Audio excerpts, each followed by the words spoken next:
শুধু তাই নয়, নবীজি সাল্লাল্লাহু আলাইহি সাল্লাম মক্কাতুল মুকাররমাকে এত মহব্বত করতেন, যখন মক্কা থেকে নবীজি মদিনার দিকে হিজরত করবেন, এমত অবস্থায় বারবার খালি মক্কার দিকে আল্লাহর নবী তাকান আর চোখের পানি ছেড়ে দেন, আর আল্লাহকে বলেন, আল্লাহ লাউলা উফিস্তু লামা খরজতু, যদি আমাকে মক্কা থেকে বের করা না হতো আমি কখনোই এই মক্কা থেকে বের হতাম না।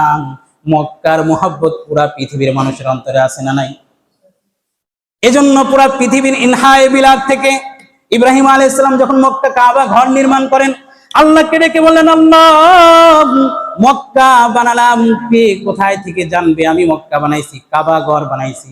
আল্লাহ বললেন, আযযিন ফিন্নাস, মানুষের মধ্যে এলান করে দাও, এখান থেকে ডাক দাও, কিয়ামত পর্যন্ত পৃথিবীর আশেপাশ থেকে ইনহায়ে বিলাদ থেকে মানুষ ছুটে চলে আসবে তোমার এই মক্কা তওয়াফ করার জন্য।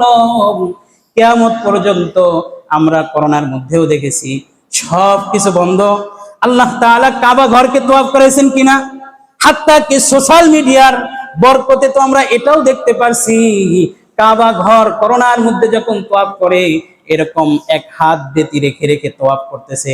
আল্লাহ রাব্বুল আলামিন কিছু কিছু পাখিকে দিয়েও কাবা ঘর তওয়াফ করে নিয়েছে।